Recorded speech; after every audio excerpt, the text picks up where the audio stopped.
All right, ladies, gents, and my non-binary friends, welcome to episode 3 of the Title Pending Podcast. I'm your host, Jacob, a.k.a. Conga Line Larry, and I'm joined by Seth, a.k.a. Totally Not Stalin. That's me. That's me. And Seth, say my name. Moai.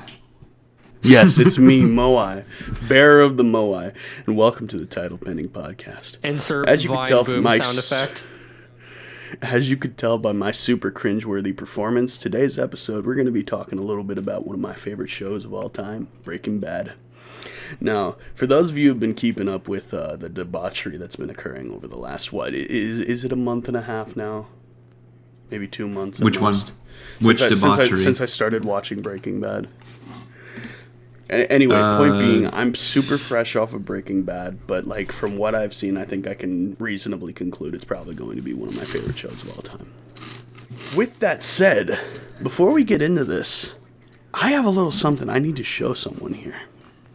Now, I've shown Jacob this.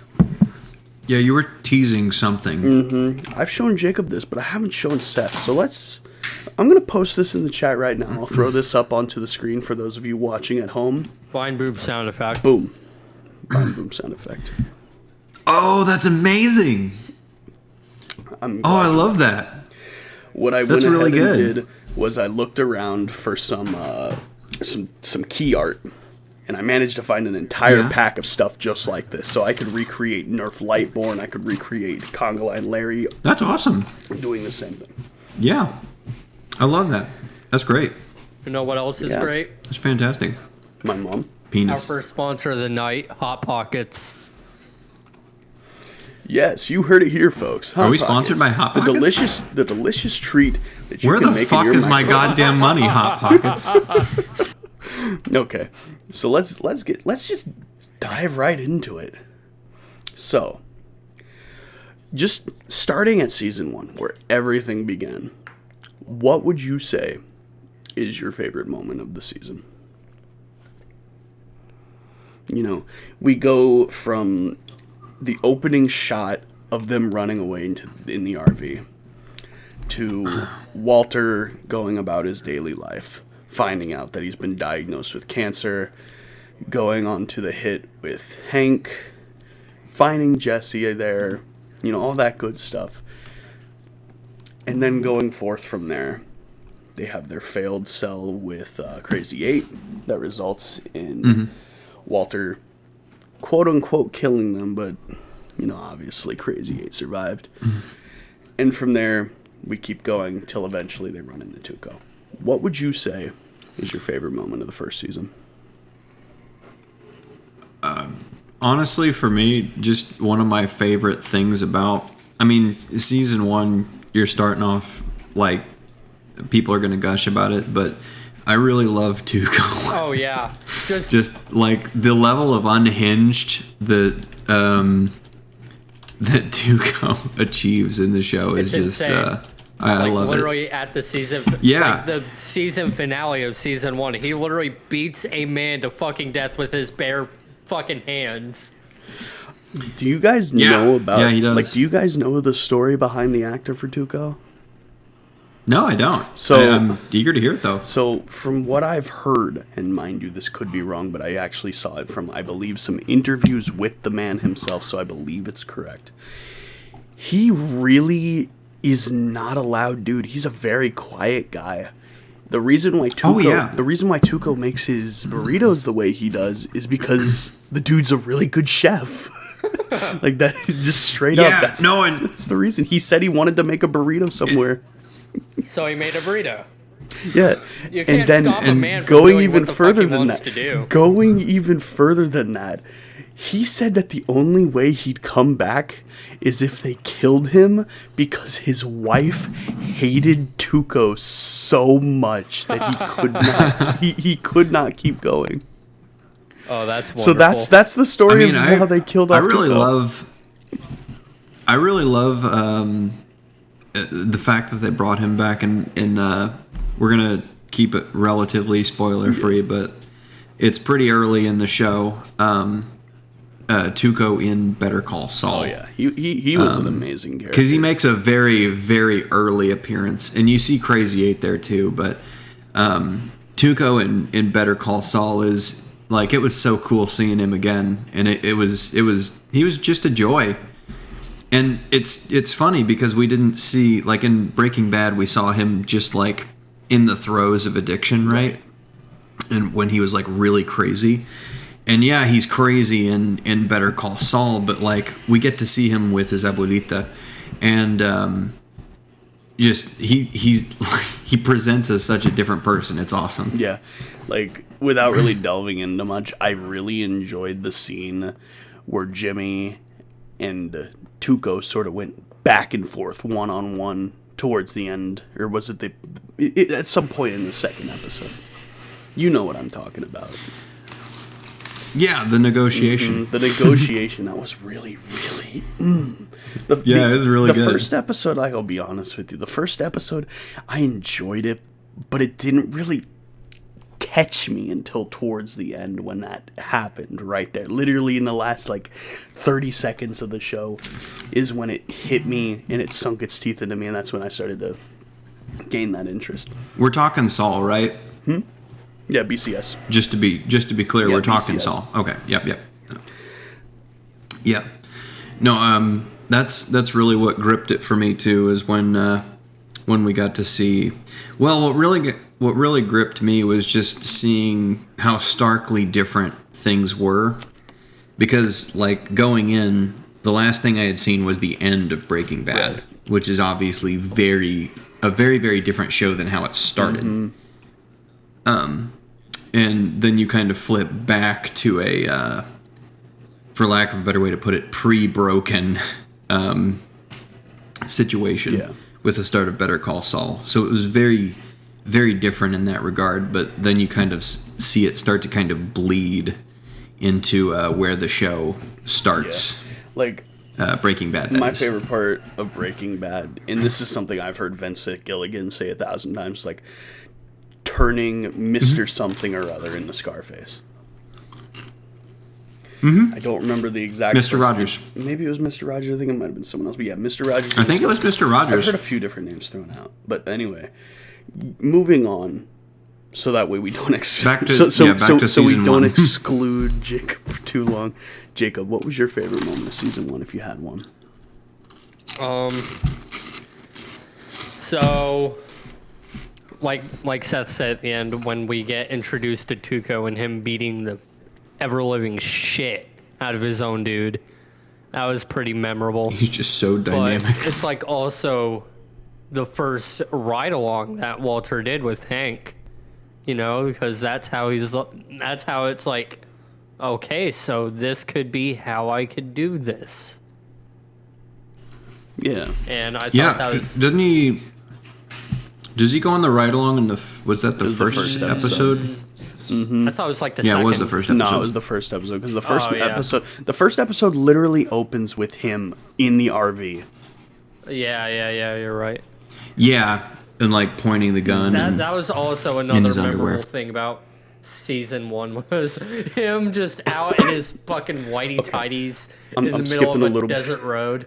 I'm skipping a little bit ahead here, but I just want to quickly point out, I didn't notice this at the time, but in season 5, Ozymandias, when he's rolling the banner through the desert, the fact that they got fucking the same pants from season 1 sitting in the middle of the desert, I didn't see it at the time, but I saw a video about it later and it fucking blew my mind. I was just like,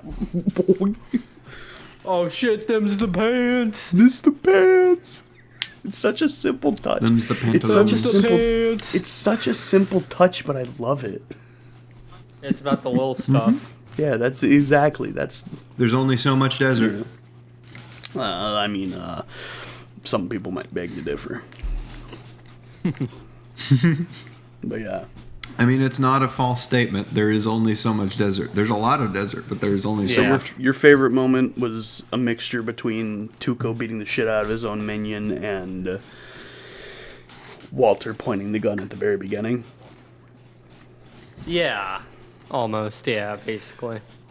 I think one of my favorite scenes. I'm going to name two of them here because these are two ones that really stuck with me. The first one is the scene where they're walking towards the stairs to go upstairs, and fucking Crazy Eight's buddy just fucking showers down on them. Like, y'all are gonna call me crazy for this, but you know those thoughts that you have where you're just like planning shit out that you know you'll never do, but you have the thought of, if I were to do this, how would I do it? Yeah. Like, how can I get away with murder? Exactly. I have had those exact, like... Yeah, O.J. Simpson wrote a whole book. I've had those thoughts before. I won't deny it. I'm not gonna fucking deny it. I can probably take a guess on one of the victims, and you're probably talking to one of them right now. No, not really.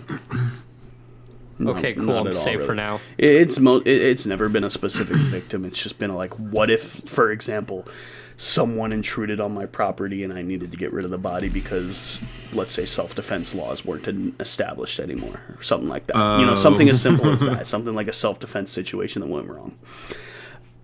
My thought... Are we going to talk about the tub? I have a big-ass bathtub. My fucking... Yeah. Nah, you need some plastic, You bro. need plastic. I wouldn't have thought of that, and I would have ended up... A specific kind of plastic, too. I would have fucked up and gotten myself caught, because I always said to myself, yeah, just toss them into the bathroom, cut them up, and melt them down. Yeah, you would think that the ceramic would hold up quite nicely. No, guess not. Nope. But the other moment, I'm pretty sure is either in the same episode or the episode afterwards. It's where he finds out that Crazy Eight stole a piece of the plate, and then he has to finally take him down. I think that was the episode after. Probably. Honorable mention goes to This Is Not Meth, but, I think the smaller moments can have just as much impact as the big ones. Oh, yeah, of course. That you could tell, like, there was a lot of foreshadowing. Yeah. Walt's and these first small murder. things now is just, Walt's they're first going to make a difference. Okay, wait, hang on. So, was the This Is Not Meth, and then he throws the rock and it explodes? That's season one? Final up. Yeah. For some reason, I got a wire crossed, and I thought that was season two. Okay, no. that's my favorite. moment. Jesse gets definitely... Jesse gets the absolute shit beaten out of him. Ends up in the hospital with what was it? Badger. It was with someone. No, wait, Badger and Skinny Pete. Badger and Skinny Pete were season 2. But yeah, he ends up in the hospital with someone. I don't remember who. It was one of his boys. I don't think it was either. I don't think it was either of those, but it was some random dude. Maybe it was one of the other crew, because I think he had a crew. No, that's someone else. Okay, but yeah. Anyway, getting back on point. He ends up in the hospital, beating the absolute fuck out of him. Walter goes in there, he's like, and then he has a brain blast like Jimmy Neutron, but it's actually a brain aneurysm. He makes meth. Yeah, and so Quote, he makes unquote, meth, quote unquote. He goes there and he's like, "You give me the money," and Tuco's like, "Bruh," and so he says, "This isn't meth," and he commits a felony. It's literally terrorism. And then Tuco's like, crime. "What the fuck, man?" And then Tuco's cool with them. Yeah, Tuco's like, "Yo, that was fucking awesome," and then they fist bump, and it's all, and then it's all happy times from there. Like, yeah, here's some money, man. It becomes the Walt and Tuco show. Yeah, and Tuco and Walter walk into the sunset holding hands, sipping margaritas. Oh, I could and see that's that. and That that's would be when such it's a revealed. beautiful image. And That's that's when the it's end of the show. revealed that Walter Jr. isn't actually Skylar's son.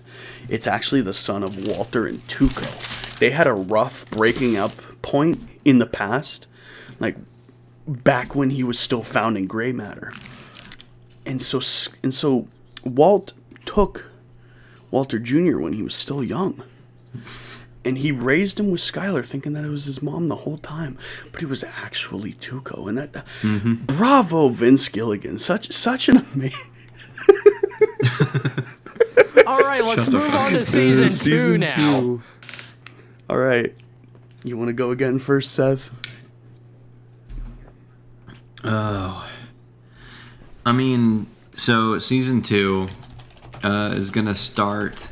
With Tuco being the shit out of So someone. season 2 starts from when Tuco beats the shit out of this dude and ends up killing him. Yeah. All the way up until after Jane's death when the plane crashes. Yeah. So I would say. Oof, Bless sorry. you. I would say. I mean, I got to go with the easy money here and say season 2 is where we first see Saul Goodman, and Mike, obviously. So we get two characters that become showrunners and really grow in their own right into just super appreciable people. I don't know.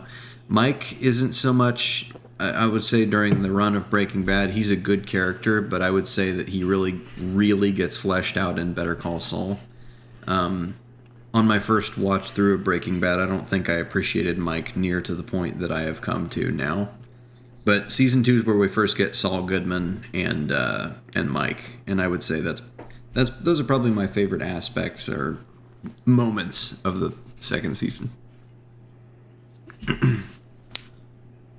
And like the scene with Saul Goodman where he comes in gonna represent Jesse and he's like talking about him like, oh, public masturbator, oh, we got one, and he's messing around with him.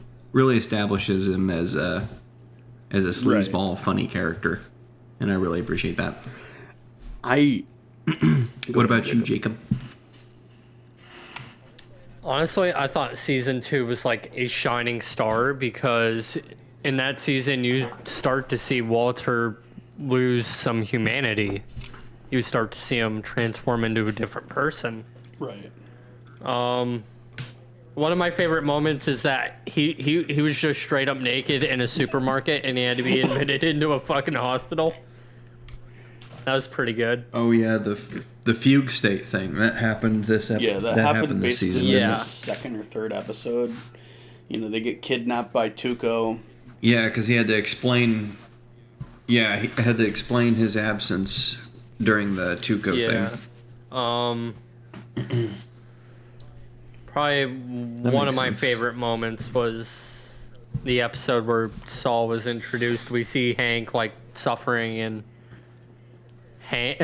fucking Walter's like trying to make him feel better, and in that moment we also see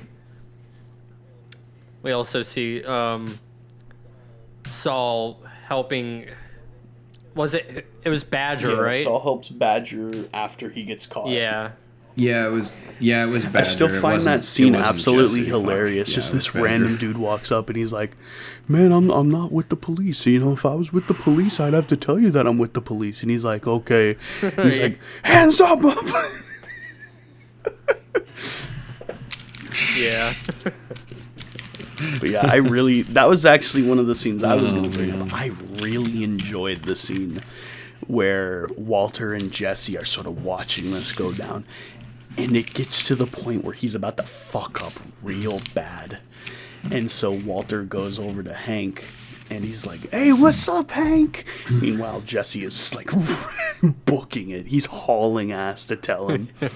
I really like that scene, and I don't know why, because it's a pretty simple, it's not like bad, but it's not like something super crazy. It's just something really nice. It's meaningful. Nice. That's it's really just it. nice. I like it.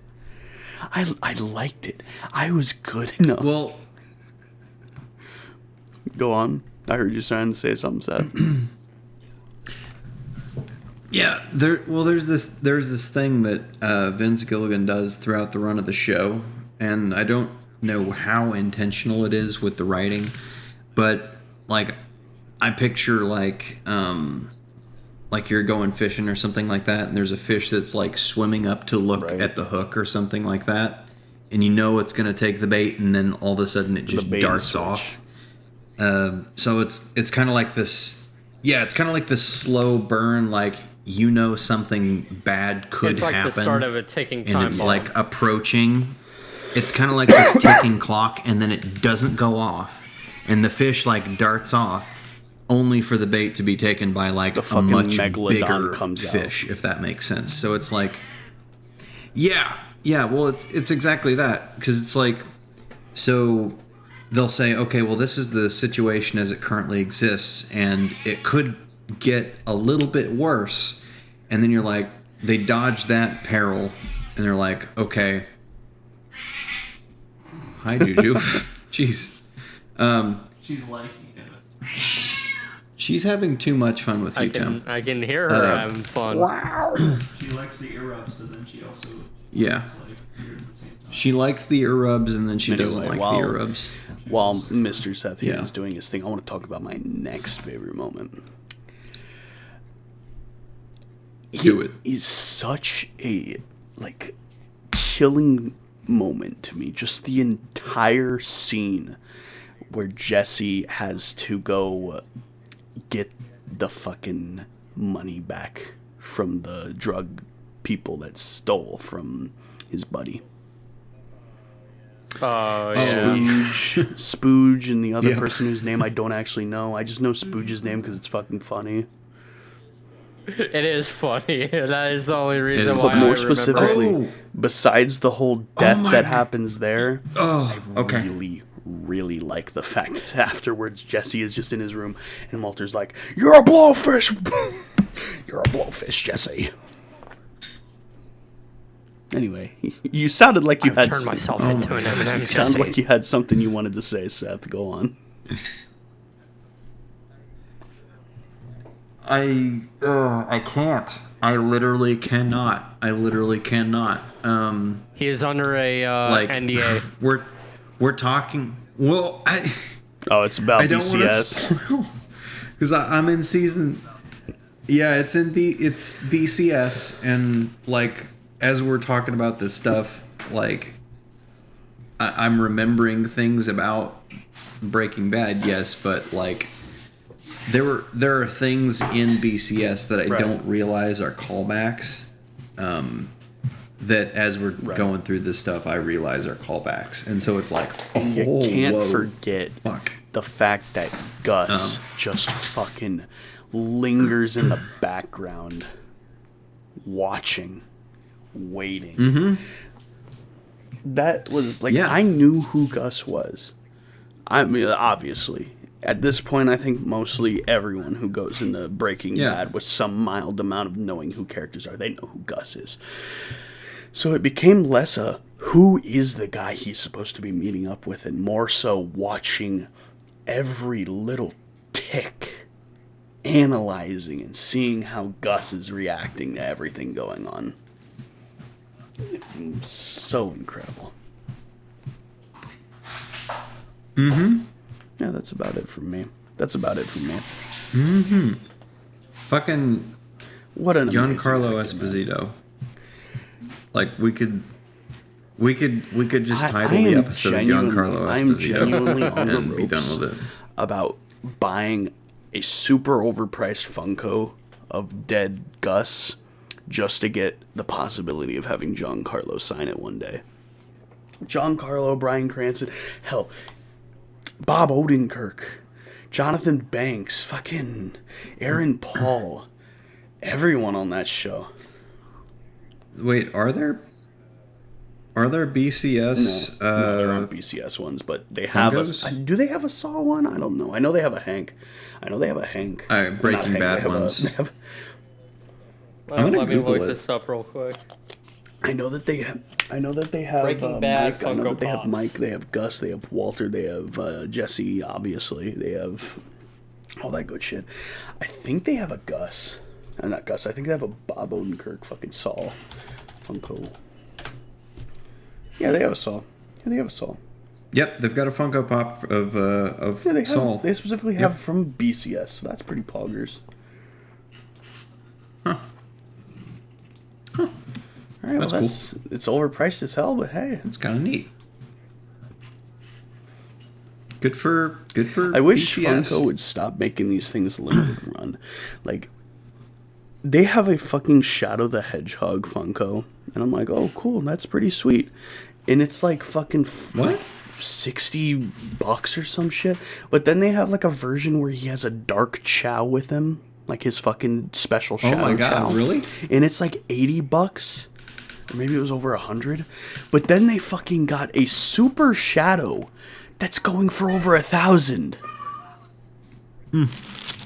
Like, bruh. That's insanity. That's like fucking bruh. Like, let me look this up. Shadow the Hedgehog. That's Funko actual Pop. insanity. So, okay, so I'm seeing... Okay, so we got normal Shadow for like $20. We got Shadow with a Chow. We got Shadow with a Chow for over $100. Mind you, the normal Shadow, that might be the Chinese bootlegs, because I see those on a lot of fucking markets. But then we got the fucking Shadow Super Shadow one. The cheapest I see is exactly $1,000. Jeez. Exactly $1,000. $1,000 too many.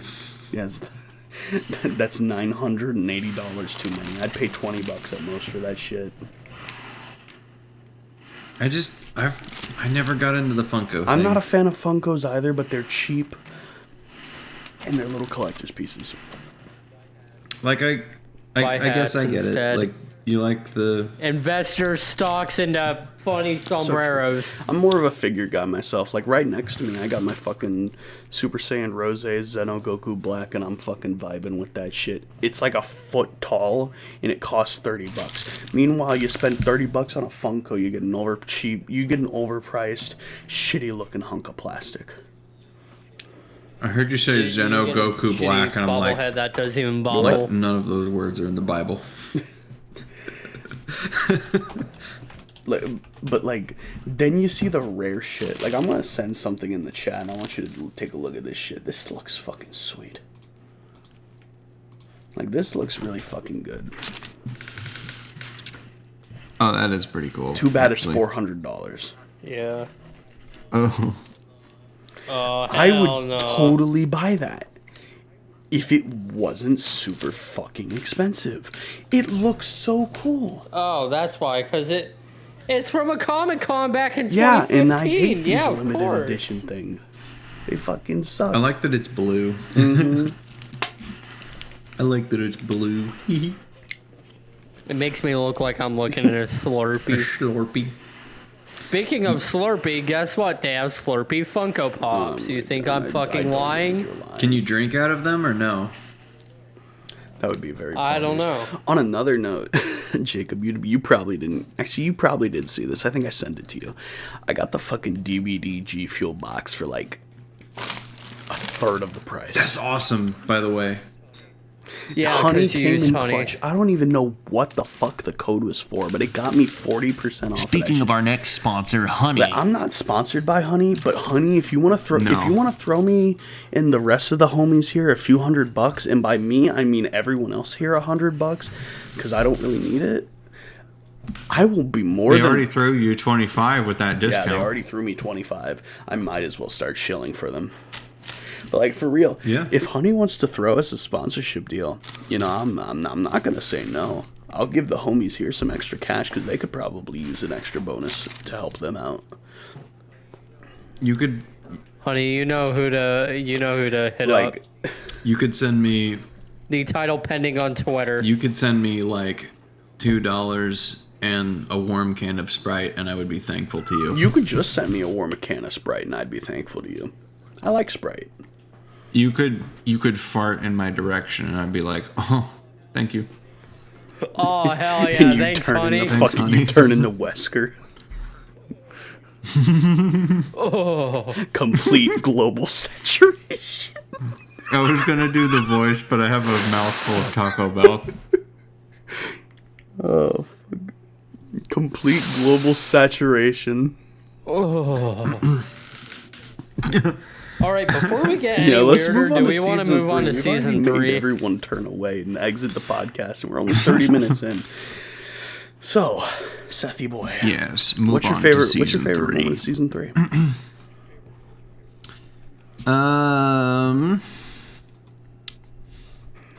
I'm just rewriting it in my head. Jacob, do you want to go first? So this is the season. This is the season where Skylar figures it out, right? So it starts immediately after the Wayfarer Yes. crash, and it ends. Okay, and it yeah. ends with Gale dying. I believe Skylar. Yeah, Yeah. she finds out. Yes, she does. So, I would say one of the most memorable parts of the season is obviously Gale for me. What's I love specifically Gale about Gale? as a character. Like, is there a particular moment with Gale that you The enjoyed innocence more? of Gale. I would just say the innocence of Gale. Like, for doing something as nefarious as he's doing, in so far as cooking meth. Just the innocence of Gale as a character is really intriguing, given, like, all of the surrounding context. And how that translates to, like, him being put in a position to be obviously, assassinated, essentially. Just so that Walter can... I mean, it's obvious the reason that it was done. Right. But, like... I don't know. I posted a tweet of it a while back. I remember seeing this clip, and it brought back the memory of the show, where Gale shows Walter how he makes coffee in the meth setup, and Walter tells him that it's the best coffee he's ever had.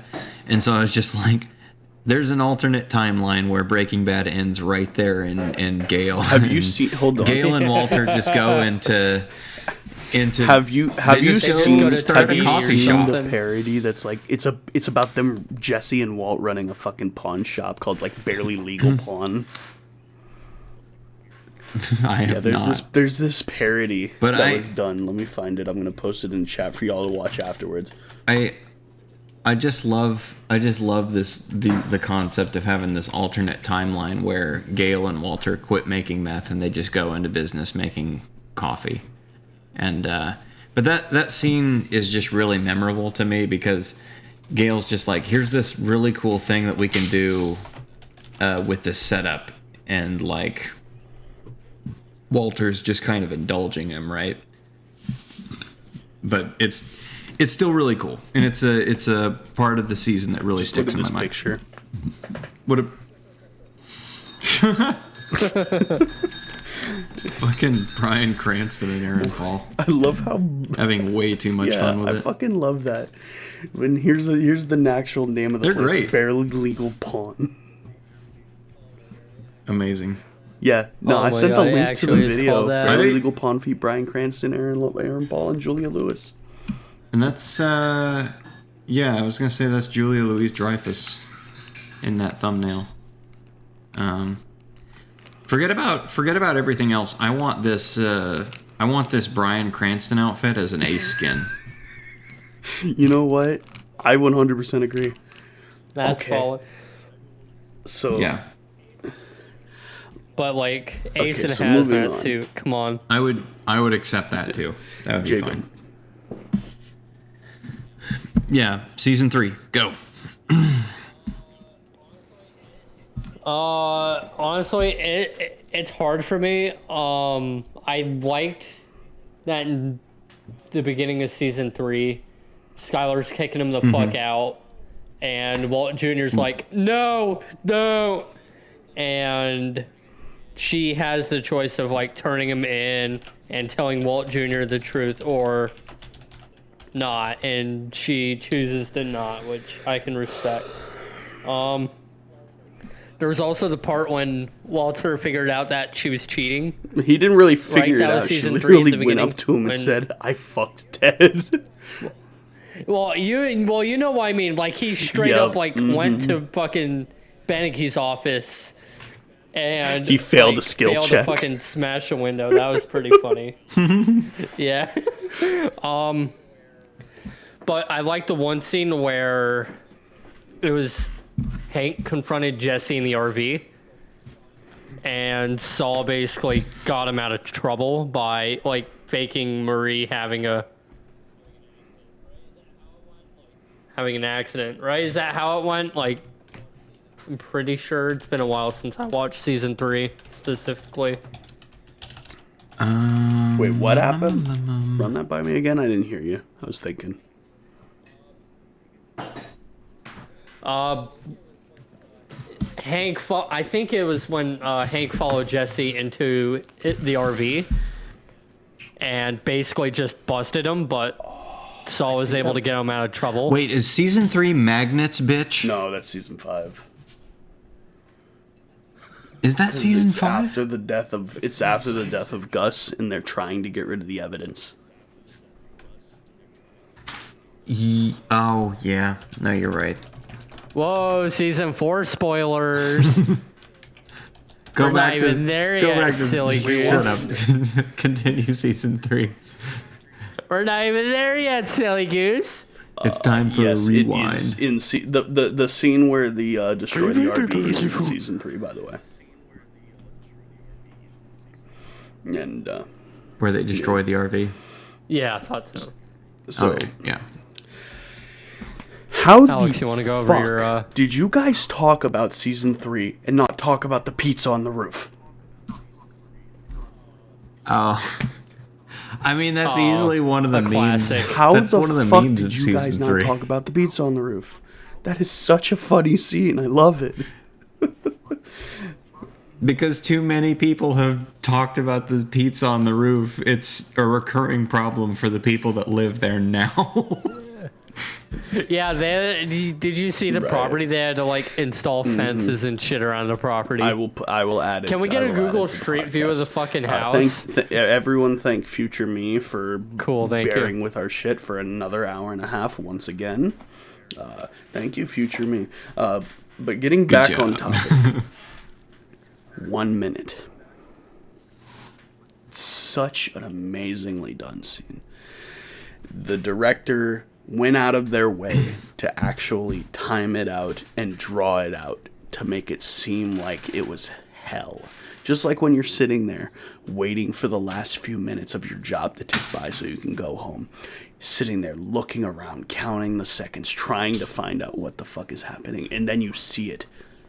Two bald Hispanic gentlemen that only want to ask you about our Lord and Savior, Barack Obama.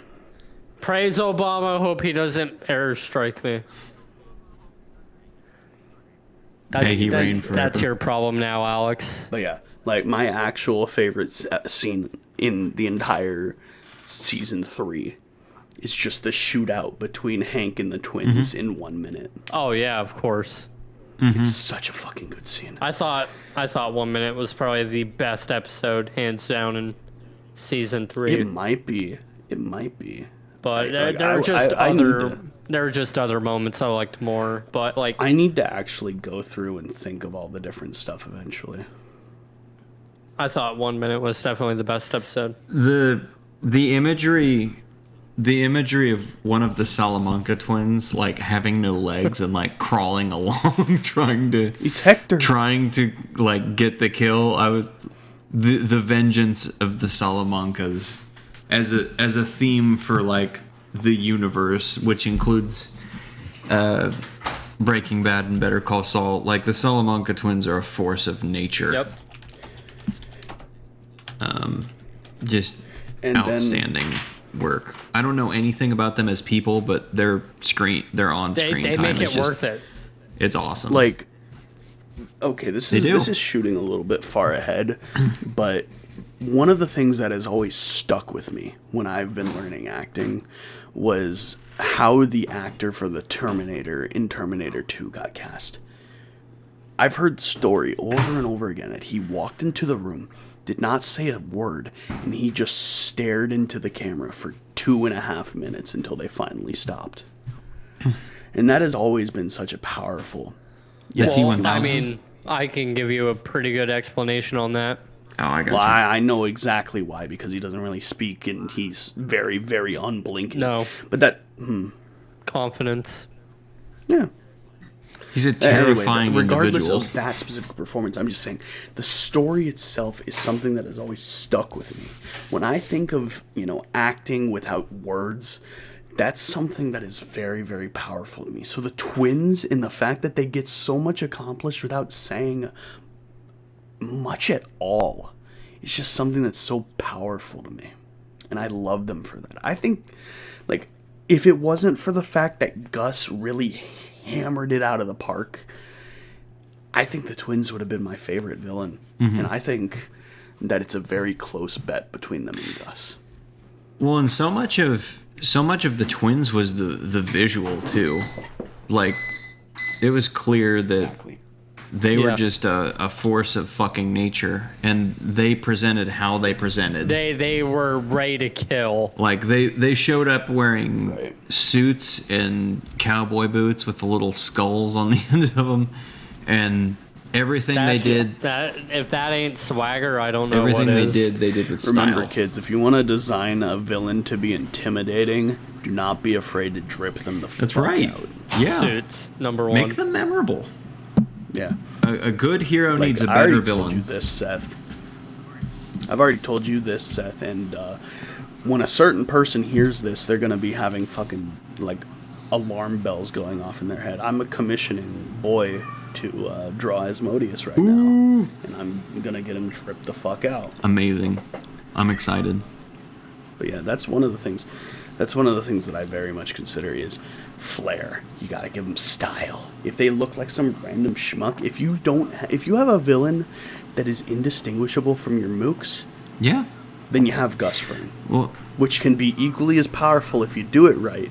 But if you want someone that's supposed to be terrifying and not supposed to be subtle about it, you get someone like Tuco. You get someone like the twins. You get someone who has high energy and high fashion. well, even if like they own their style, if it's their style. So like with Gus, everything's clinical. You know what I mean? Yeah. He has his look, and he just- owns that look, and you know who you're looking at when you see him. Exactly. That's the most important thing. You need to know what you want to do with your villain. Gus is terrifying because not only is he scary, but he's not scary at the same time. He is a normal person living a normal life. And that's the most terrifying thing. You can look around you and wonder to yourself, are the people around me doing anything sus? Jacob? Is my name? Is Jacob hitting the booth right now? I might be boofing it. Who knows? But that makes you wonder. Are any of my neighbors allowed within 500 feet of any school zone? And that's where we come in today's sponsor. Oh my god. Yeah, our sponsor today is Let's Talk About Season 4 now. No, I have one last thing. One last point. I'm not going to linger on it. One last scene. 6353 Wantabo, apartment 6. Such a good fucking scene. Anyway, on to season 4. Let's hear it. I already know your answer. Yeah. I already know your answer, Yeah. Alex. Everyone knows my answer. Yeah. Let's hear it, Seth. I am the one who knocks. I am the danger. Not what I expected, Yeah, actually. that actually, yeah, I would have to agree with Seth there, as that's probably Just one kind of of my this- favorites. Wait, 'cause isn't, that's isn't what- that from... Wait, hold on. I'm pretty sure it was Isn't season Diana 4. the one who knocks from season 5? Wasn't that season 5? I think it's 4. I'm pretty sure I'm the one who knocks. I am the danger. I'm pretty sure that's season 4. No, it's season 4. Okay, never mind. Never mind, it is season 4. It's iconic, and it's just like if you take the character from the beginning of the show, Walter White, and Skylar's expectation of him, and you compare that to the individual that we see To what he is then. in the scene where he's like, I am the danger. Because the full quote is, I am the You would- danger. A guy opens his door and gets shot, and you think that of me? No, I am the one who knocks. Like, it's just such a stark contrast from where we started that if you were to look like side by side from start to where we are there, it's like at that point he has broken. This isn't even he the has same broken guy. bad, and he is just bad. It's Morbin time. That's right, Tim. You remember how I said earlier about how in season 2 we see Walter start to lose a little bit of his humanity. Yep. Well, that scene is probably my favorite because that's when we see Walter just a Admit it. completely different person. He admits just it. Yeah. unrecognizable. Like Yeah, I am a terrorist. I am a drug lord. Yeah. I I am. poisoned that kid. Yeah. Yeah. Honorable mention for season 2 where he literally watches Jane die. Yes, and did not do a Like, single thing about it. I was going to he's mention gone that from for being- season 2, but I chose not He's to. gone from being the bystander of bad things happening, like slight participant in bad things happening in season 2, to the soul to the instigator. to the sole cause. He of bad is the things. danger. Yeah, He has become the danger. he is the one who knocks. You could say. Yep. So true, Bessie. So true, bestie. All right, and we don't even have to say, Alex. You don't even have to say anything. Your favorite part was when Hector fucking blew up Gus and he fucking Actually, tied no. his. Wow, I thought that was actually what you were gonna say. My favorite scene was Crossbase. The very end of Crossbase. Walter having his little breakdown.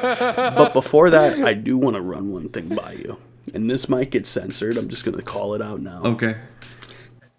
Ted should have run Unbreakable. No. No. No.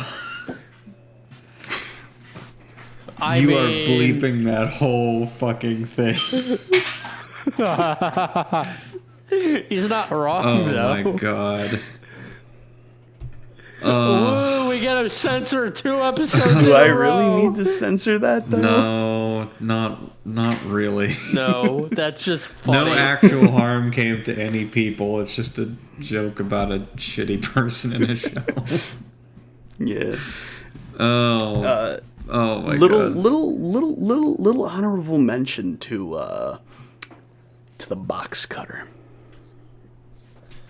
Box A little cutter. honorable mention. That was the first episode of the season, Yep. correct? The Yes. scene where the dude got his fucking neck slit. Yes. Insane.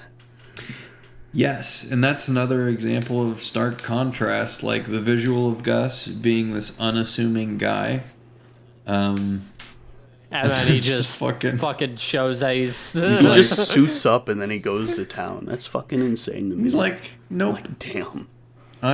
he's like, like, okay, I woke up and I chose violence. do not be fooled. I am just as unhinged. I just don't show it. And then he showed it. Yeah. So since I admitted that crawl space is my favorite scene, I do want to take at least a little moment to talk about Gus's death. Just the cinematography of the whole scene, fucking incredible. We have the pan. We have the pan that happens after the explosion. We see him like looking like he came out okay, looking like he's fine, and then we see the other side of his face, and it's just gnarled Like, mess. And he can't let, like, I've seen some people talk about this before, and I really like what some people have said. He is so disgusted that he refuses to let himself die in the same room as Hector. And he comes Yeah. out and he straightens his tie, looking his best even he in just- death. Yep. I think that shows you the tenacity of Gus in the Like, series. to get real for a moment, I've always had this thought in the back of my mind that if I ever go out, I want it to be quick. I don't want to feel it. I don't even want to know it's happening. I wonder what the fuck Gus was thinking, if he could even think, because his head was intact enough to where his brain was probably not mush. So he was clearly, But his nerves Yeah. were probably fucking his nerves shot. are shot. He probably doesn't even feel it. Not to analyze the science of that too much, because people have done that, and there are definitely aspects of it that don't make sense. But I mean, truthfully, when you look at Gus in that particular place, with the context of the rest of the show, we know what put Gus where he is and what motivated him, and a lot of what motivated him was revenge. And one of the final objects of Yeah. his revenge was Hector Salamanca. So Do you think he realistically, feeling satisfied? Just a big. I don't disdain think for that it. he was necessarily satisfied, but I think that a lot of his reason for continuing on was already gone, because he had already gotten his revenge on Bolsa and Don Eladio. you know? Right. So, I mean, realistically speaking, he had no reason not to walk out of that room with his head held high, because he had already won at that point. Anything else was icing on the cake. All of his enemies had fallen before him. He did outlive Hector. Yep. All of his enemies, even if except Walter, all of his enemies had fallen long before him. Yep. And so, like, even in his death, when he walked out of the room, he wasn't even going to die in the same room as the last of his enemies. Like, that's how triumphant Gus was. Like phenomenal. Everything they did with Gus as a character, so fucking impactful, so fucking well done. The scenes where they go and they poison everyone, and he is so dead set on winning that he poisons himself. Phenomenal. Oh, yeah. Not a bad word to say about Gus. Not a fantastic villain. Fantastic villain. Very well done. Like, I've told Jacob this. I don't know if I've really told you about this, but I'm a huge fan of what if content. And there's part of me that wonders, like, what if small things changed? Like, what if he did save Jane? What if they somehow salvaged the relationship with Gus? Or what if he never brought Jesse to Gus and he just stuck with Gale? You know, shit like that. What if I actually liked Quiznos? Like, that would be the forbidden I timeline. talked about this with my D&D players. You know, if we go down the bad timeline, one of the players becomes an NFT god.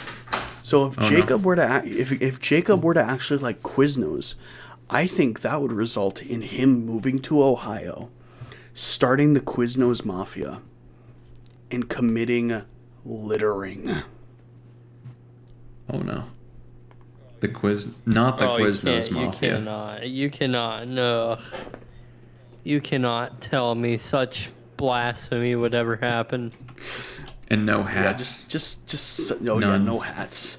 No hats. The only No, not my Jacob, hat. I'm sorry. It's the scariest timeline. Jacob, I'm sorry, but you're gonna live in the Amish village. You have to embrace the lifestyle, but you don't get your hats. And you can't wear any of their hats either.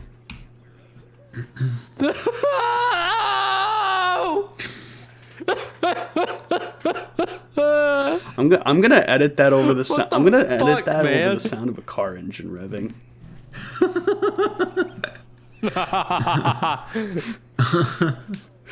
All right, let's talk about season 5 now.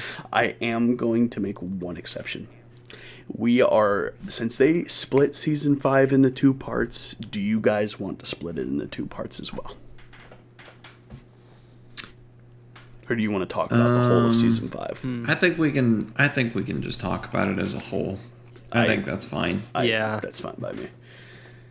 Because let's be real, most of us are going to be talking about the second half anyway.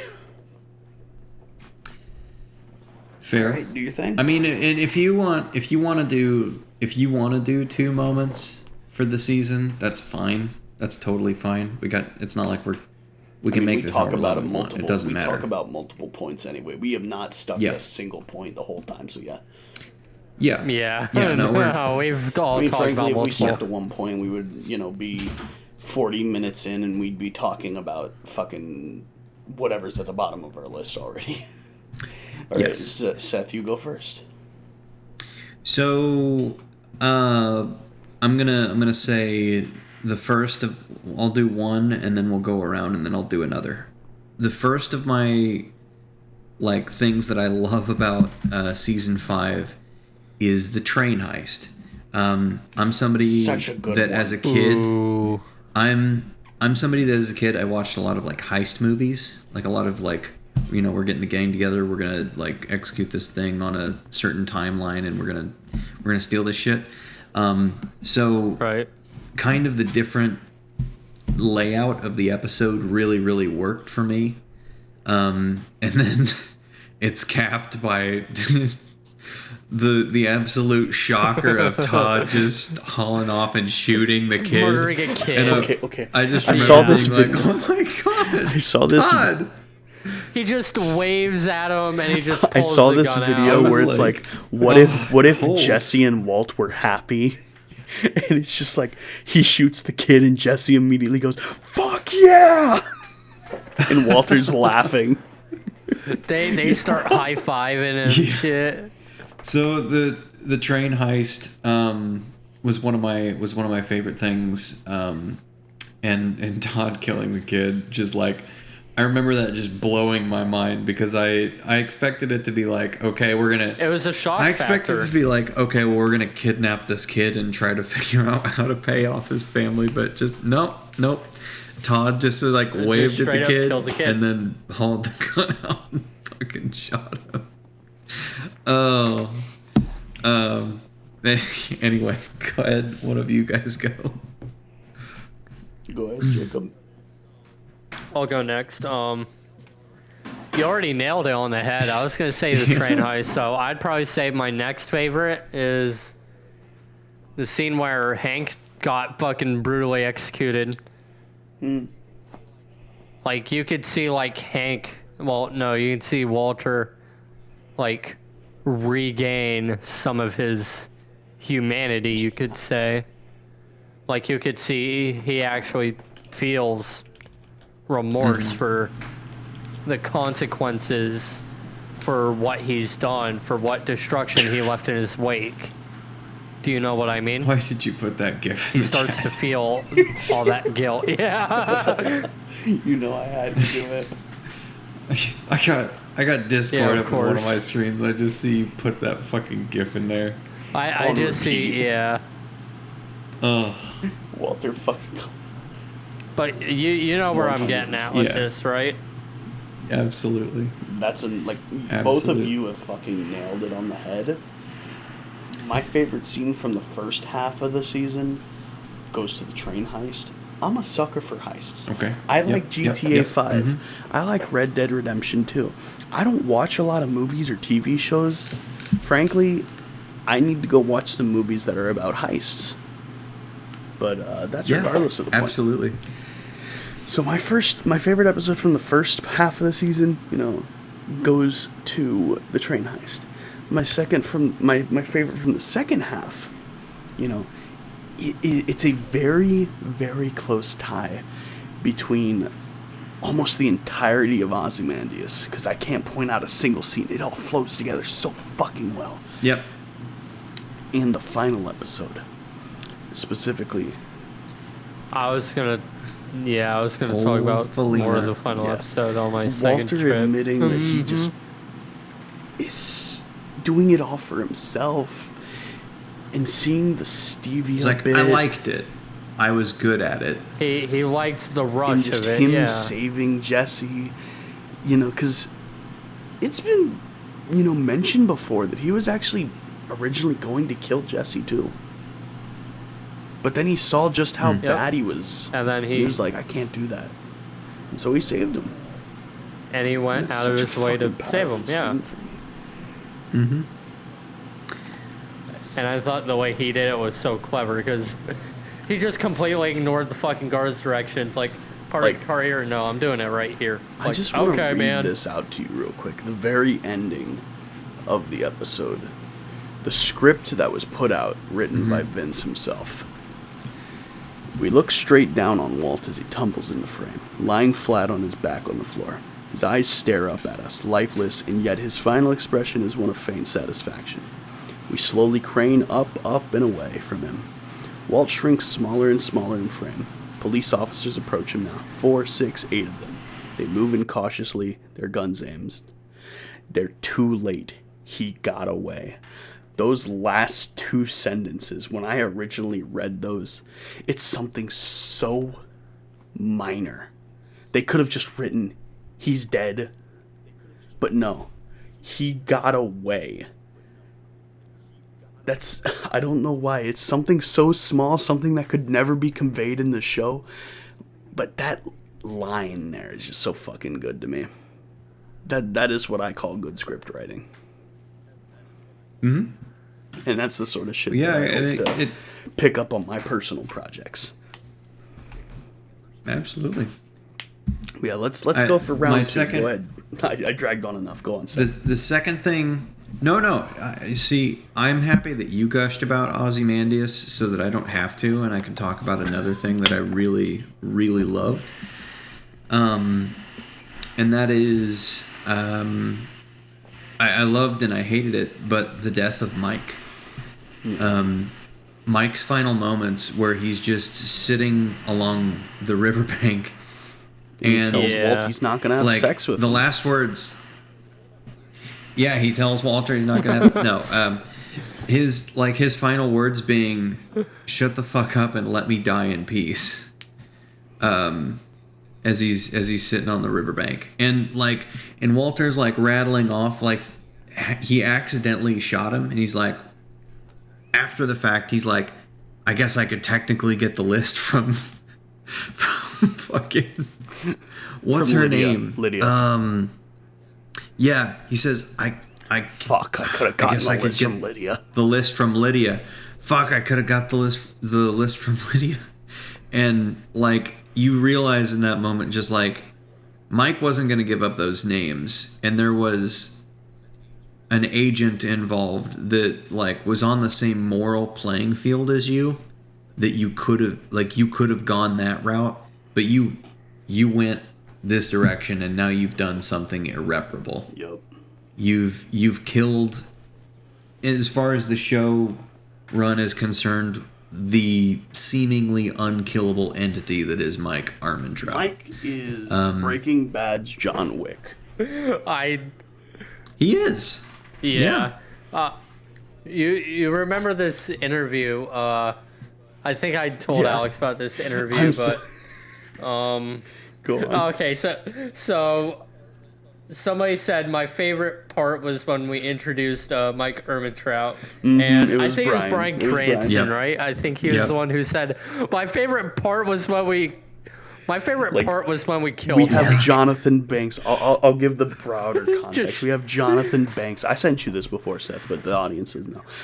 Yeah, he's like He's like crying. That's the kind of shit I love. When you love your role so much that the nostalgia it brings you puts you onto the verge of tears because you loved it so much.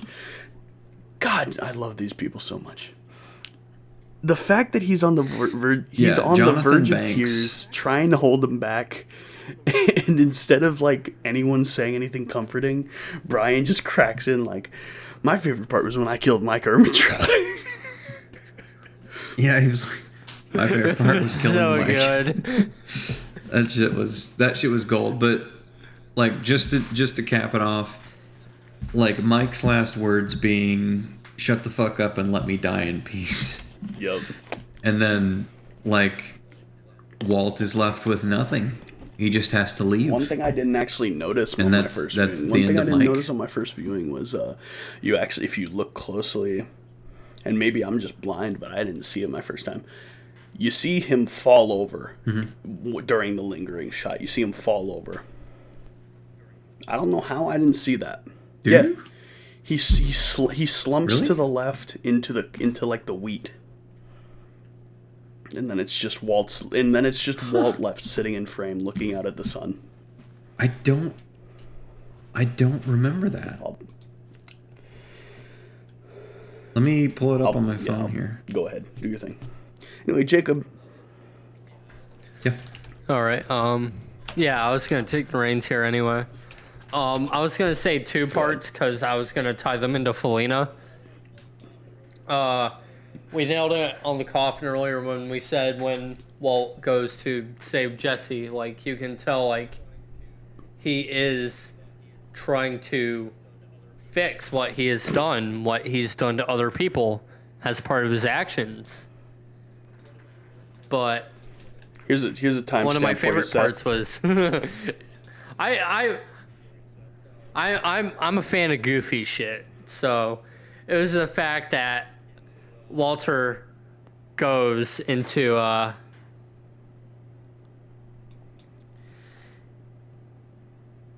Goes into.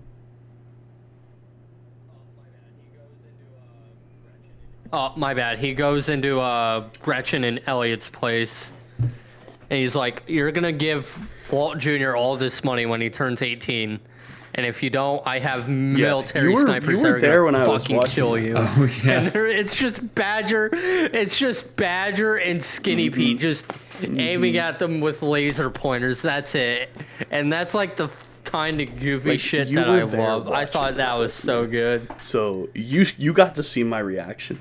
I loved that Yeah. scene so much. That's an honorable mention from me. Yeah.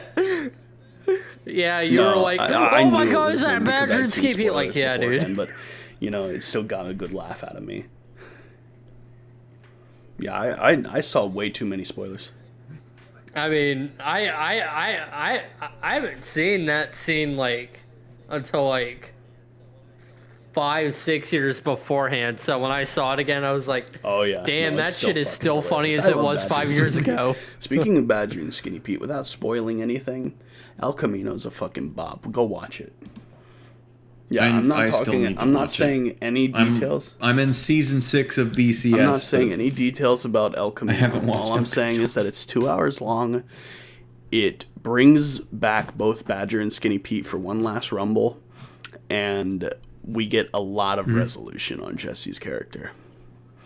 Like, there were a lot of things left in the air from this show, mostly what the fuck happens to him. And it gives us the resolution we need. Like the last thing we see in the show is just him driving. And what I will out say, in that El is Camino. I do not foresee us having any like, let's say they make some third show, like fucking Better Fuel Huel or fucking Better Cuck Chuck. I don't see Jesse coming back post BB with what happens at the end. Making Mike. But what I will say That is could be the name I of a posted about this porno. on Oh, Twitter, God. and all I gotta say is, I wonder if Jesse is still playing Sonic to this day, and how he feels about like the more recent games that have been like critically panned as being shit. I hope he's still playing. For I feel like his sake, Jesse I would hope be the he's still kind of playing. person where he, after everything that happened, he mellows out, tries to have a normal life, struggles with a lot of issues mentally, but is working through them and ends up finding a new family to live with. How could you not, honestly? I hope so. Mans deserves it. Like, have After all the shit issues he went through, after. Mans deserves it.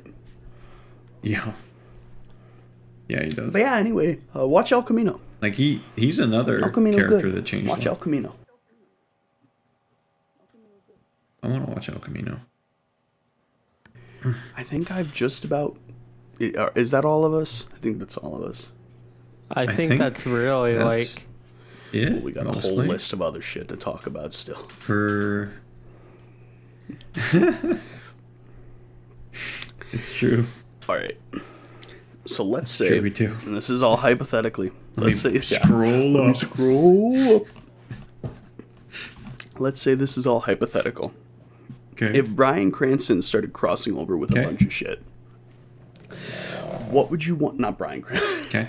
If Vince Gilligan started opening the Breaking Bad IP, whether it be BCS, El Camino, or plain Breaking Bad, what sort of crossovers would you want to see?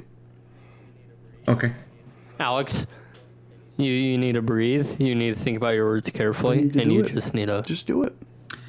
Don't let your dreams be dreams. I want to show. just do it. I want to show about the vacuum salesman. Just do it. Okay, let me rewind.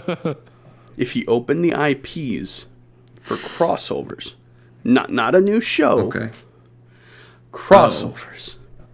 Like, for example, you mentioned earlier you want Ace in that outfit from the show that's not actually associated with Breaking Bad. Definitely not a reference to Breaking Bad. It's unrelated. What are you talking about? It's just Bryan Cranston and Aaron Paul having a good time.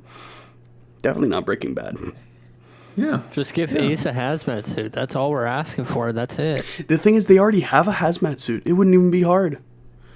They've dead ass added they have a hazmat suit they from have the a fucking hazmat suit? Stranger Things collab. They have dead people wearing it. Just freshen it up. I mean, that's It not doesn't rigged. matter. You that's can not rig rigged it. to a bump. You can that's rig not it. rigged to a mesh, though.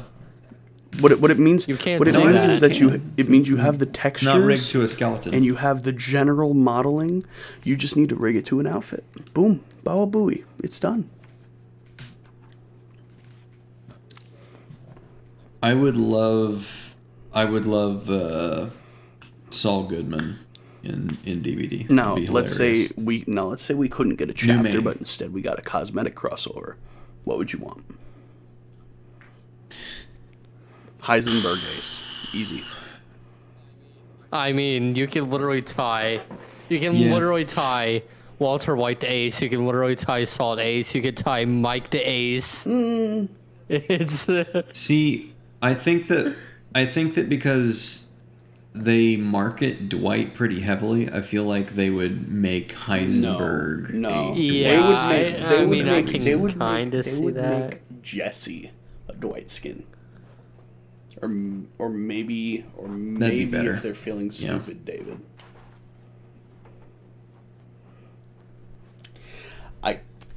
who do they make Hank? I'd say probably Dwight. I'd say it'd be Dwight would be would be Jeff. Jesse. Hank would Yeah, be Jeff. you know, I can see that apart Hank would from be the fact Clown. that Jeff has a shit ton of hair. Hank would be Clown. Whoa. Hank is not a clown. Instead of throwing potions, he throws minerals. he just throws minerals. Who would Skylar be? Probably Kate. That'd be a Probably Kate. Would that be a Kate skin? That, Yeah. I could wait. Maybe wait. Meg. Walter Jr. for Dwight. I could. That's the thing, though. You I can't don't know. really, like... How do you really put, like, a kid suffering with paralysis of some kind into Well, the we're game? not putting him into the game. We're putting his outfit. Well, we're you putting know his what I outfit mean. into the It's game. like... Yeah, It's but, not- like... it's- Walt Jr. either way is, like, fairly generic. But this is just all hypotheticals. I don't give a fuck who gets in, as long as we get Heisenberg, Gus, Jesse, Saul, and Mike. Maybe Hank. This is all hypotheticals. I of don't. like. Yeah. As much as I appreciate R.J. Mitty's character in Breaking Bad, I don't think that what do he's you super mean? marketable He's separately. a perfect marketing So I don't icon think for they'd- breakfast if- cereals. You know, this is true. This is true. Am I wrong? I think if you were to do a crossover like that, I think it would have to be obviously Heisenberg. You'd probably get multiple Yeah, Heisenberg we would outfits, to be honest. Just because of like the different stages of the show. Probably the same for Jesse. You would maybe get Hank, Saul Goodman Okay, so for sure. Let's rewind for a second. Chances are Mike and Gus would be Uh-huh. killers, as well as the twins. I don't see killers getting I skins for them. I don't know that you'd put Mike as a Yeah. killer. Nor do I think. Yeah. I'll be honest. Really? I don't think you'd put Nor Mike do as a I killer. think you would really put like an outfit on any of the killers that would represent I think in them. that case they'd probably make something more akin to what they did with like Ace and Kenny. Then maybe. Yeah. Yeah. Like, Yeah, you're probably there's right. probably one exception you can make is like Gus to I just Legion, had a very cursed. but that's like a I don't very think big Gus would really stretch. fit with Legion. Gus would. No, just make Gus a would fit Wesker with skin. No, but that's the thing is IPs, Yeah, well, maybe. cross IPs. That's the thing. That's fair. I would love Gus as a Wesker skin. That would be really, really funny to me. Oh, that would be hilarious if Wesker de los Pollos Hermanos. Like Instead of he- let's Ouroboros, go. He spreads chicken grease. Like he flexes his arm and it's Yeah. just like a giant chicken leg or something. Yeah. Like when he's charging his dash. Now we're Well, just being that's the whole point unreasonable. of this. That's why. That's why I don't brought think up that's Gus. unreasonable at all. That's amazing. I had a cursed thought. I had a very cursed thought. Gus I had as a very Wesker cursed skin. thought. I'm Gus ready. as Jonah. just as a pure shit post. It came to my mind. It's absolutely cursed, and I hate it. It's. I mean, Jonah is basically a war criminal. Yeah, I don't know that I would want to hurt Gus in that way. Finally, you have one negative. Finally, you have one. That would be negative so thing to disrespectful. attribute to Gus. That he's a Jonah skin. That he's forcing That he would be a Jonah Jonah skin because That would be so really messed want up. To commit to the whole legendary portraits thing. That would be. That would be so such messed up. cursed. All right, let's go I on could to our see the next twins as topic. Huntress though, with the axe and everything. Anyway, next topic. Maybe. No. Make the Just one of twins them's the really literal small. twins and just One like of them's make a tiny small and missing his Salamanca and a big leg. Salamanca. Give them both suits and give like Victor a tiny suit. That's right. Yep. Just a big and a tiny Salamanca. Tiny Salamanca. That would be Hell really yeah, funny. Before we brother. reach our final topic, I just want to quickly tell everyone here that both myself and Jacob were recently in the way of Hurricane Ian. One of the reasons that we have been not uploading for a solid minute now is mostly because we've been going through stuff in our personal lives, as well as the hurricane as of recent. We haven't updated in we haven't uploaded in a Dear month. Yeah. And the area around me Very is much on so. fire. Fucking Warren Institute type dude. Yeah. We But can't yeah, breathe out We've here. both been affected by the hurricane. In particular, Jacob had his power out for how many hours? 48 and a half. 2 days and a half an hour. He counted. It was more He like counted. 32 minutes. He just sat there. He just sat there I counting literally the wrote down seconds. the time. I literally wrote down the time the power went out. That's funny. Every second was a tally mark, and he's run out of wall space. It was 7:28 So p.m. really, EST. really the only thing that on I can Wednesday. say for myself is we had the power flicker a few times while I was playing Miles Morales for the PS4, and midnight comes around. By that time, the storm is like a solid distance away from us. Like, I saw on the map that it was supposed to be pretty deep into Tampa by 8 p.m., and so that by this point it's pretty damn far away from me. We have like mild rain at most. So my shock when the power just fucking zips the fuck out at midnight. Like, it was like 11:57. While I'm in the middle of the final cutscene. I beat the final boss. I'm sitting there watching the cutscene, and boof, the power's out. And so I try to go to sleep. I'm tossing and turning. 4 o'clock comes around, and I finally get the power back on. And I'm like, oh, okay. And so I fucking conk the fuck out. I am, like, dead. I am passed the fuck out. Because, like, it's really fucking hot here. And it's really humid because of all the rain and shit. And so I'm sweating a fucking storm in my bed. I can't fall asleep. I wake up at 10 o'clock. I check in with my work and they tell me that it's closed.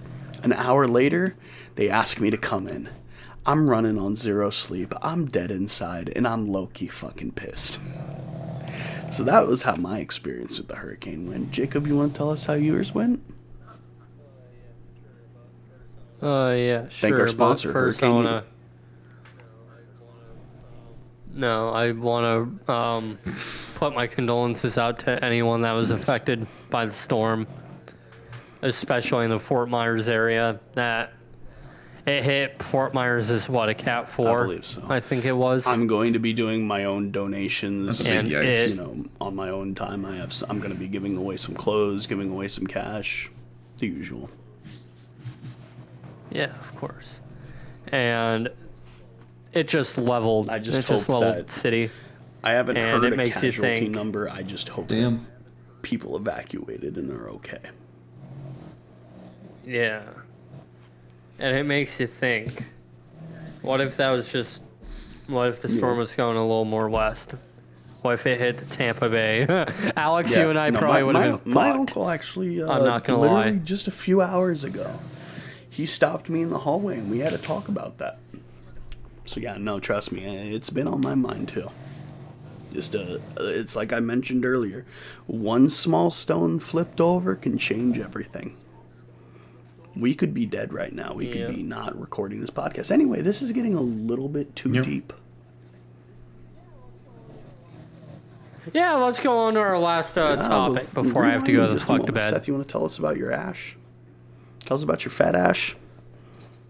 Your big juicy ash. Your dumpy ash.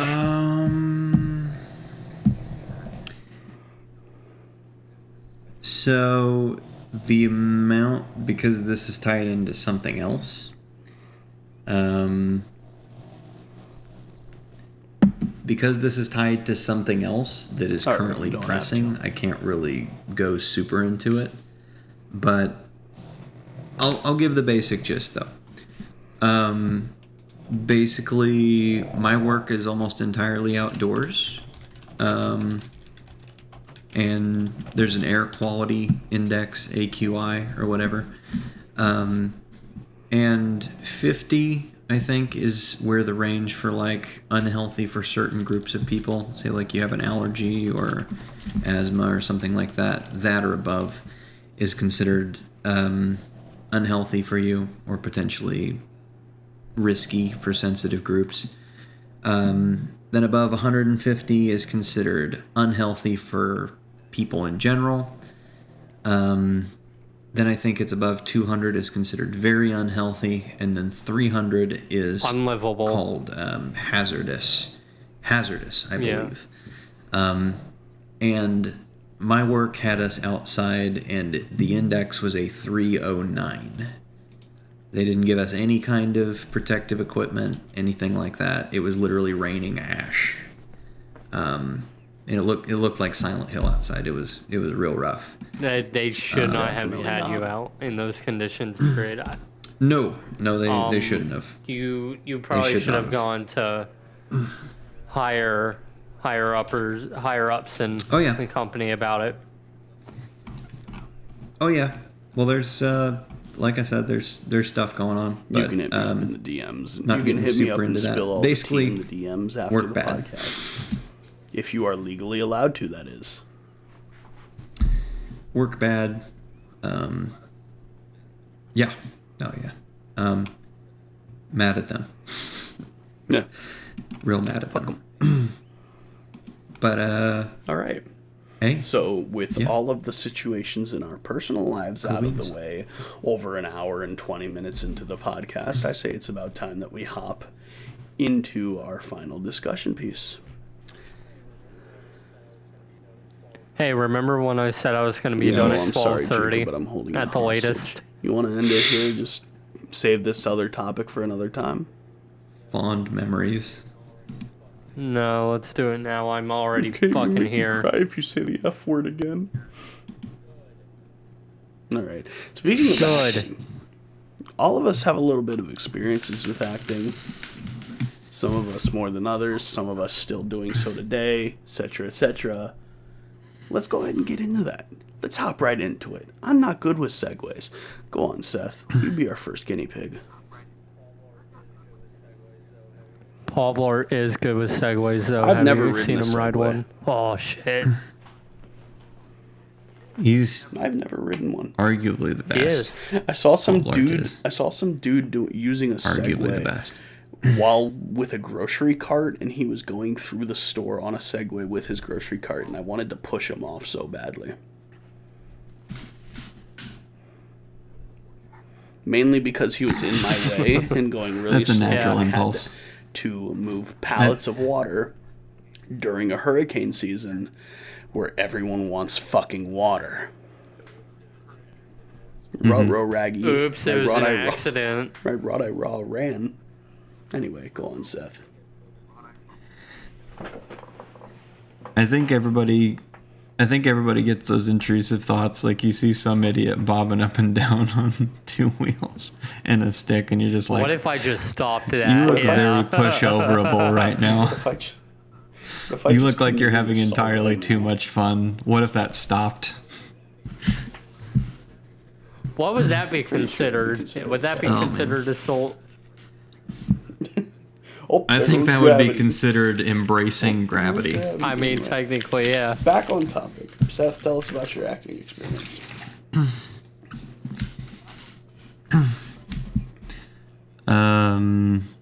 Chris, I made poopies. Will you change me? That was It fun. looks like you could get hit with assault and battery for With it. assault and battery for changing poopies. Yeah. For making poopies and asking someone to change you. I would be pressing charges. So go on, Do Seth. not ask me to Tell us. change your pants. It won't go well. No, I've been getting back into shitpost voicing memes and stuff for fun. The Silent Hill thing really popped off on Twitter. So that was a good time. I have a little bit of acting experience from like high school and stuff, and I had a really, really shitty YouTube channel like years and years and years ago, but I don't even remember what it's called, but did little skits and stuff like that. But outside of that, it's mainly just been little voiced stuff here and there, and obviously there's gonna be some stuff coming up on projects that I don't know where we're at as far as talking about. As blatantly concerned. mentioned earlier, your but boy there's that. Sethy here will be voicing Asmodeus in a personal project that I am working on. So poggers to that.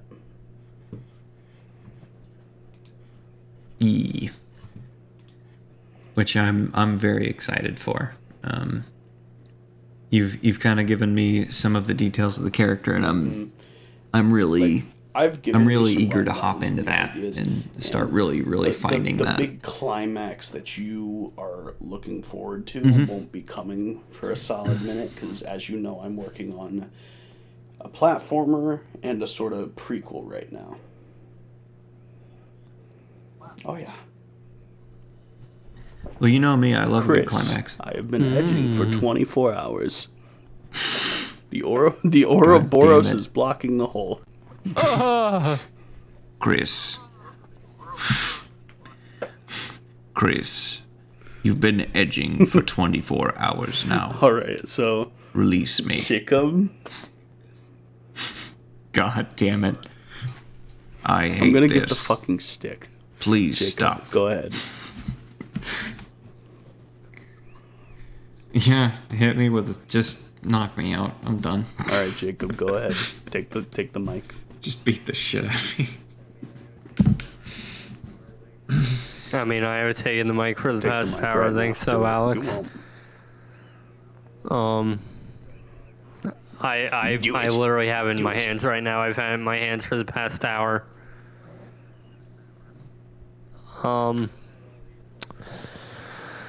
So I've had all these like performance slash acting, like I've been doing this since like probably since like 7th grade in middle school. And he's Honestly, just so many different musicals, and I've taken part in so many performances for a lot of extracurricular stuff in school that I'm like used to it. And probably my favorite part about it was definitely like the acting, the musicals, just being able to get into a role, get behind the mind of it, become the person, act like them. And I think that's just incredible. I think that's something you just can't take away, something you can't really experience until you Now, do let it me ask yourself, this. you know? Are there any specific memories of acting that, like, are especially fond to you? Like any roles you played that you think back and I'm like, yeah, this is my best moment. I mean, yeah, there are plenty. I remember like a little part about every single performance I've taken part in. But I think one that I've grown fond of was my senior year in high school. We did this play called Into the Woods. I'm not very. They let you do we Into did the Into Woods? the Rundown. Woods senior year, and I was Amazing. Well, it's basically a bunch of fairy tale, like, So it's fairy Shrek, tales come but together, not like as fun. Cinderella, and Oh my god. we did do Shrek the Musical freshman year.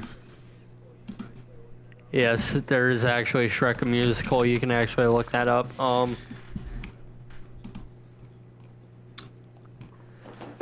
So I'm gonna send you a link to the Wikipedia. But, anyways, I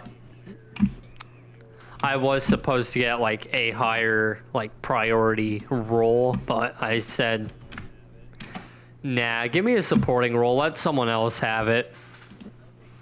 And they go, you sure? I go, yeah, I'll take some that, like, I would fit. And they go, all right, you want to play Cinderella's father? I'm like, all right, what's Cinderella's father? All right, basic gist is he's I'm a in. drunkard. Perfect. All right, Finally, I'm in. a Fuck role it, that's I'm right in. for me.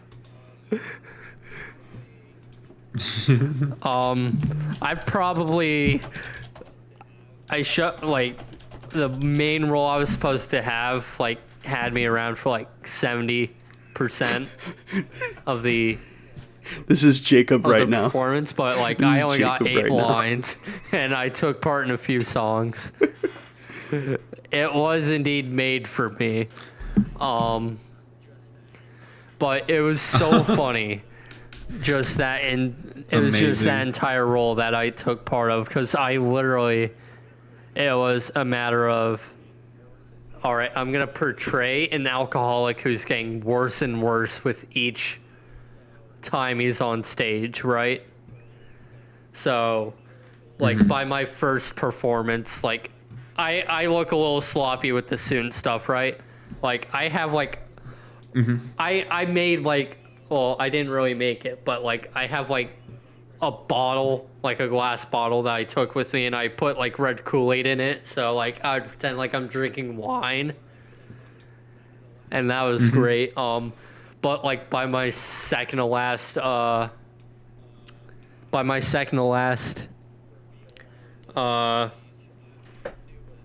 reveal on the stage, my suit was completely normal, except it was completely backwards. Like, everything was backwards. The pants were backwards, the shirt was backwards, the tie was backwards, the suit jacket was backwards. They're like, how the fuck are you doing that? I go, you're asking the wrong guy. I just do it. Just do. And do. I think that part, when people are like, what the fuck? I think that really shines. There was also a part in the same performance. We did the musicals 3 nights in a row, right? Just in case, that way people had the chance to show up. Right? There was a scene where, like I yelled something like, I finally have a son, right? And then I get fucking, like, I get like a little slap, right? By the person who's portraying to be Cinderella's stepmother. But she Holy basically shit. just fucking Ric Flair chops me. And, like, you hear it, like, in the mics. You just hear me getting fucking slapped, like, bare chest, by the way. Like, you just hear that just echoing through the fucking auditorium. And the next 2 nights, you just see just a red mark on my chest. Oh my god. Like, she hit me that fucking hard. That was also probably like One of the my most God. memorable parts about that. That's amazing. It was great. Yeah. It's just little the stuff like unexpected that is always that the just best. makes you like laugh and shit.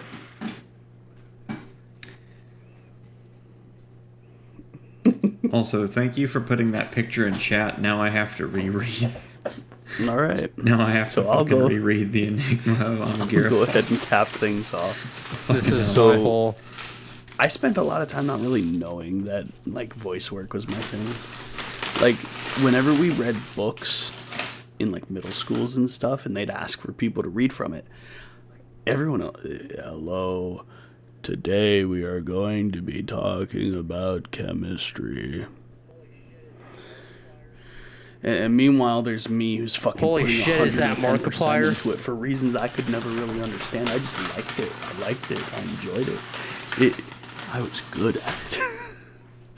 But getting back onto it, towards like high school, that's when I started to realize that maybe I like voice acting. You know, I was experimenting with some silly voices, and I accidentally discovered that I could do Nappa from Team 4-Star. I'd do a demonstration, but first of all, I'm going to peek the fucking mic, and second of all, it's almost 2 a.m. I'm sorry, Jacob. Hey, Vegeta! Anyway, that's the closest, that's the closest you're getting to being really quiet. Hey, Vegeta! After I found that out, it all started to just go down from there. So I found more voices. I found that I was enjoying myself. And then one day, one of my friends approaches me, and this is where we're going to get into the funny part of the story. He asks me if I can come into the drama club. Not as a member, no. As a one-time thing, because one of the students had to call out. He's like, hey, Alex, do you think you could come and stay a little extra? You know, because this guy's sick, and we need someone to cover his role, and you like acting, so why not? And so I go there, completely unfamiliar with anyone there, and they like me in the role so much, just using my natural voice. I haven't even come up with a voice for the character yet. They just like my natural voice. So they're like, yeah, would you like to just be this dude? And so I said, fuck it, why not? And little did I know that would be both the best and worst choice of my life. So I would be staying after school almost every day for extended periods of time, and it was fucking tiresome. I had never had experience with this before. I read from books during classes. That was it. I didn't do drama. I wasn't in theater. I was some random schmuck that just showed up one day, who just happened to find that he had a knack for voice work prior and got lucky, quote unquote. But I memorized my character's lines, and then I slowly started to develop a voice for him. Now, the play we were doing is called Romeo, You Idiot, and it's basically more New Yorkan style Romeo, or that's what our Romeo was portraying it as. He was putting on a New Yorkan accent and talking like this, and he was doing his shit, getting it done. I'm walking you. Mm-hmm. That type of shit. And so I developed that voice for my character. Yeah. I started to develop my own sort of personality for him. So they gave me my own shirt that was supposed to represent my clan, but the buttons on the sleeves were broken. And so I just said fuck it, and I ripped out the buttons one day, and I turned the shirt that was supposed to be cuffed up into a fucking disco shirt. And so I became the disco guy. And then they were looking at prop guns, and they handed me a fucking Uzi, and I'm like, oh, sure, I'll take the fucking Uzi, thanks. No, that's what it was. Holy It shit, was they're Romeo. just trying to turn you into fucking mafia. It all started here. Your love of the Yakuza games so from is there- all starting to add up. So from Yes, there, sir. We start practicing and all that good stuff. It's We're getting all it down. starting to come together. The boss is starting to piss me off because he wants me to be loud and boisterous, but without screaming my fucking head off. And so, I'm practicing and all my shit. We have this one scene where it's like a big ballroom get together, and I'm a background character. So we're just supposed to be dancing and doing our little thing. So I just sort of grew groove around, doing like the, you know, the fucking side to side sort of walk, like what Peter Parker does in Spider-Man 3. You know, he just sort of sways as he walks, and I do the fucking disco in the background, and I'm just sort of there vibing. I love that. That's very memorable to me. But the most memorable moment is my last scene in the entire show. So this dude gets killed, and I'm just supposed to help him up, and we're supposed to walk off stage. But during the actual first night that this happened, the lights dim. I go to help him up. Mm-hmm. The lights turn back on, and he goes limp in my arms. So I start dragging him through the curtains while this whole thing is like going down. Everyone's staring at me, the light's on me. And while I'm midway through the fucking curtains, I look out at everyone and I just go, shh. And then I keep dragging him, and everyone's fucking laughing their asses off. That wasn't planned prior. It wasn't like anything we had discussed prior. It wasn't anything like that. It was completely impromptu, and it was such a fucking hit with people that he asked me to do it again the next day. Mm-hmm. And that time, I think I might have pulled a muscle in the dude's back because he was really hard to carry the second time. The first time he was fine. Second time it was really awkward. But like as I'm pulling him the second time, I'm like, God, man, I told you to lay off the goddamn burgers. And I pull him into the back, give the shush, and we're celebrating. And afterwards, me, who's a side character, not even like the main villain, not like the main character, I'm just a side character that appeared for like 2 or 3 scenes. I had people coming up to me and telling me that besides Romeo, I was the most memorable character. And all of that praise really stuck with me. So when I decided to like start properly voice acting later on, that's one of the driving things was the praise that I got back at that one play. It wasn't something that I willingly went to. It was something I sort of got dragged into. In the end, it stuck with me. You know, I founded Comfy Pupper as an April Fool's joke on April Fool's of 2021. Yeah. And I don't post on it a whole lot, but like you can still sort of see the shit posty roots through that. And of course I'm going to use it for more big projects in the future, but you know, that's my history with it. You know, from reading at the fucking teacher's lap to shit posting online. But with all that out of the way, Jacob, you wanna do our outro? Yeah. Thank you, everybody, for somehow making it through this torturous hour and a half. It's almost been 2 hours. It's hour 45 yes, minutes. Sir. Yeah.